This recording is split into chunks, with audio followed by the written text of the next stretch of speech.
$1.87. That was all, and 60 cents of it was in pennies. Pennies saved one or two at a time by bulldozing the grocer and the vegetable man and the butcher until one's cheeks burned with the silent imputation of parsimony that such close dealing implied. 3 times Della counted it, $1.87, and the next day would be Christmas. There was clearly nothing to do but flop down on the shabby little couch and howl. So Della did it, which instigates the moral reflection that life is made up of sobs, sniffles, and smiles, with sniffles predominating. While the mistress of the home is gradually subsiding from the first stage to the second, take a look at the home. A furnished flat at $8 per week. It did not exactly beg a description, but it certainly had that word on the lookout for the mendicancy squad. In the vestibule below was a letterbox into which no letter would go, and an electric button from which no mortal finger could coax a ring. Also appertaining thereunto was a card bearing the name Mr. James Dillingham Young. The Dillingham had been flung to the breeze during a former period of prosperity when its possessor was being paid $30 per week. Now, when the income was shrunk to $20, though, they were thinking seriously of contracting to a modest and unassuming D. But whenever Mr. James Dillingham Young came home and reached his flat above, he was called Jim and greatly hugged by Mrs. James Dillingham Young, already introduced to you as Della, which is all very good. Della finished her cry and attended to her cheeks with the powder rag.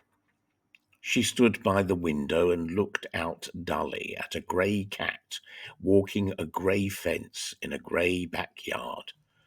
Tomorrow would be Christmas Day, and she had only $1.87 with which to buy Jim a present.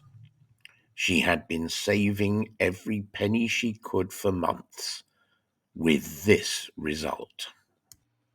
$20 a week doesn't go far.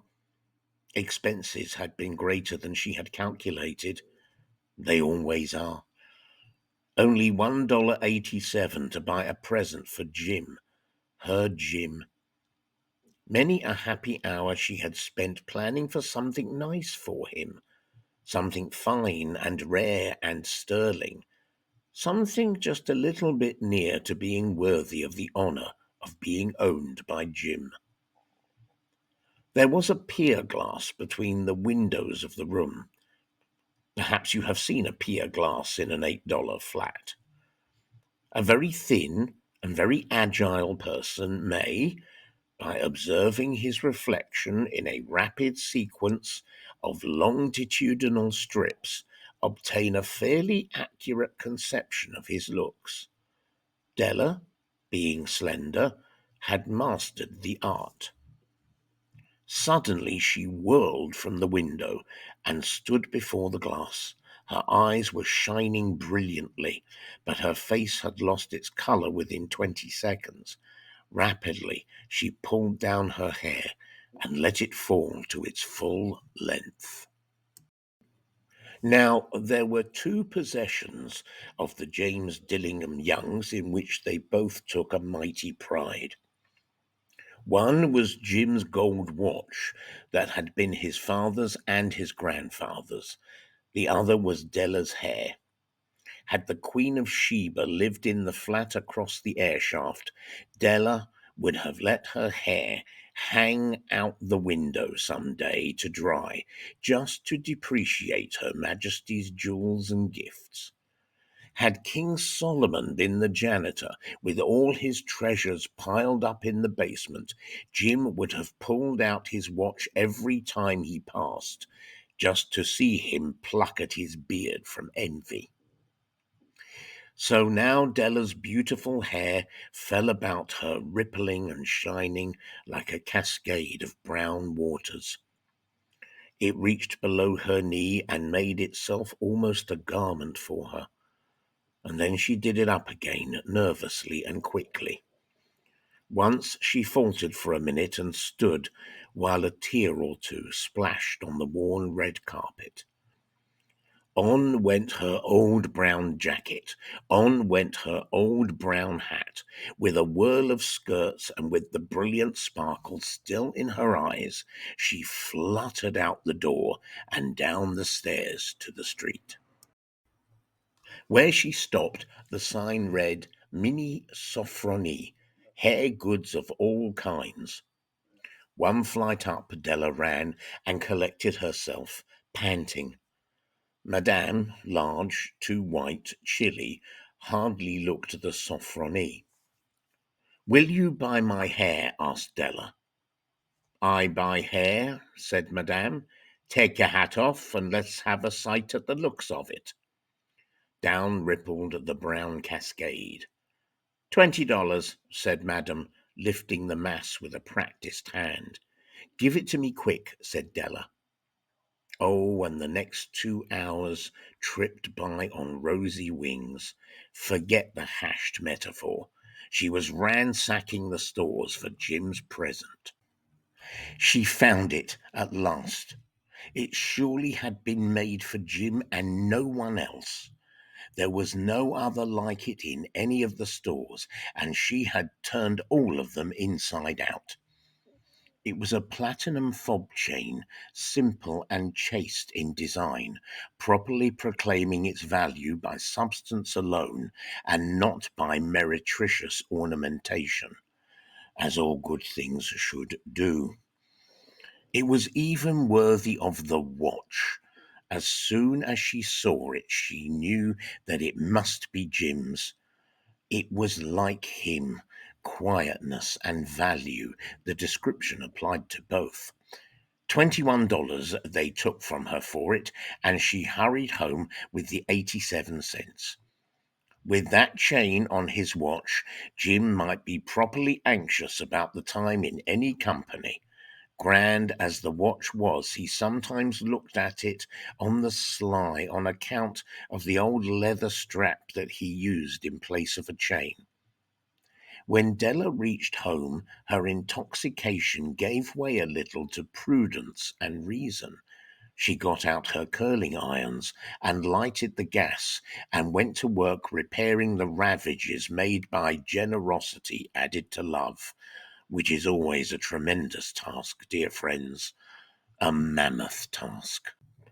Within 40 minutes, her head was covered with tiny, close-lying curls that made her look wonderfully like a truant schoolboy. She looked at her reflection in the mirror long, carefully, and critically. If Jim doesn't kill me, she said to herself, before he takes a second look at me, he'll say I look like a Coney Island chorus girl.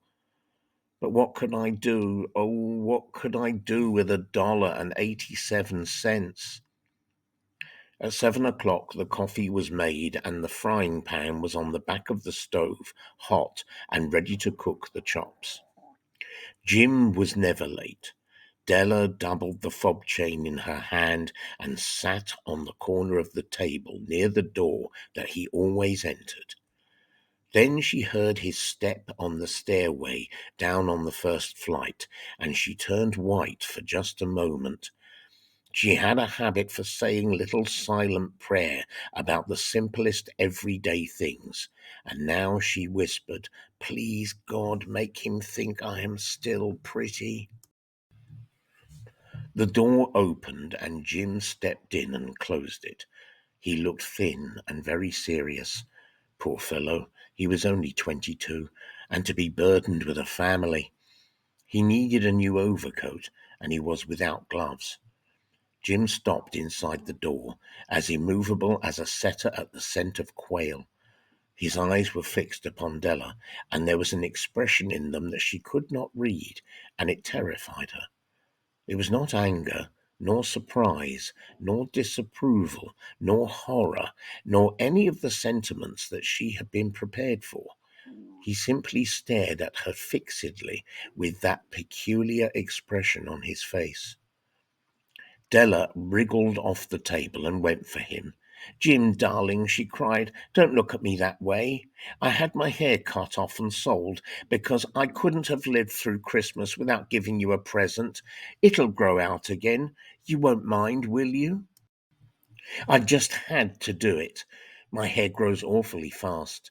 Say Merry Christmas, Jim, and let's be happy. You don't know what a beautiful, nice gift I've got for you." "You've cut off your hair?" asked Jim, laboriously, as if he had not arrived at that patent fact yet, even after the hardest mental labour. "Cut it off and sold it," said Della. "Don't you like me just as well anyhow? I'm me without my hair, ain't I?" Jim looked about the room curiously. "You say your hair is gone," he said, with an air almost of idiocy. "You needn't look for it," said Della. "It's sold, I tell you, sold and gone too. It's Christmas Eve, boy. Be good to me, for it went for you." "Maybe the hairs of my head were numbered," she went on with sudden serious sweetness, "but nobody could ever count my love for you. Shall I put the chops on, Jim?" Out of his trance, Jim seemed quickly to wake. He enfolded his Della. "For 10 seconds, let us regard with discreet scrutiny some inconsequential object in the other direction. $8 a week or $1 million a year, what is the difference? A mathematician or a wit would give you the wrong answer. The Magi brought valuable gifts, but that was not among them. This dark assertion will be illuminated later on." Jim drew a package from his overcoat pocket and threw it upon the table. "Don't make any mistake, Dell," he said, "about me. I don't think there's anything in the way of a haircut or a shave or a shampoo that could make me like my girl any less. But if you'll unwrap that package, you may see why you had me going a while at first."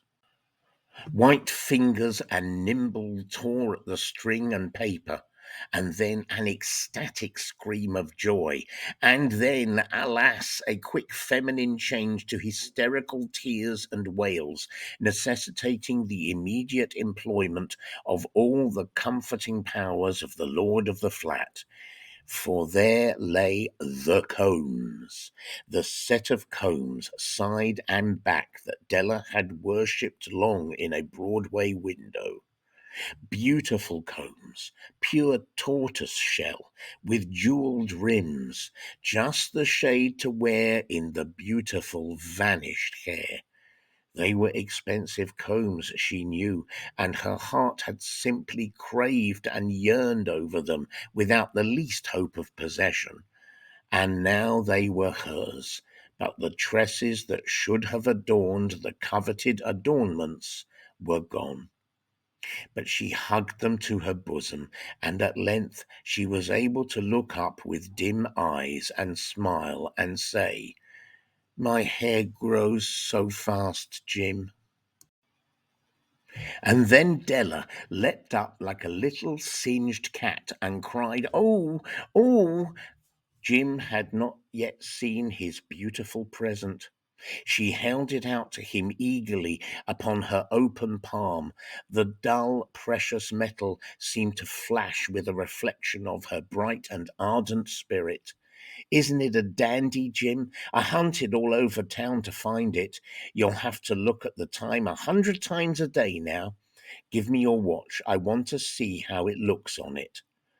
Instead of obeying, Jim tumbled down on the couch and put his hands under the back of his head and smiled. "Dell," said he, "let's put our Christmas presents away and keep 'em a while.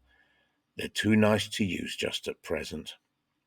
I sold the watch to get the money to buy your combs. And now, suppose you put the chops on." The Magi, as you know, were wise men, wonderfully wise men, who brought gifts to the babe in the manger. They invented the art of giving Christmas presents. Being wise, their gifts were no doubt wise ones, possibly bearing the privilege of exchange in case of duplication. And here I have lamely related to you the uneventful chronicle of two foolish children in a flat who most unwisely sacrificed for each other the greatest treasures of their house. But in a last word to the wise of these days, let it be said that of all who give gifts, these two were the wisest. O all who give and receive gifts, such as they are wisest. Everywhere they are wisest. They are the Magi.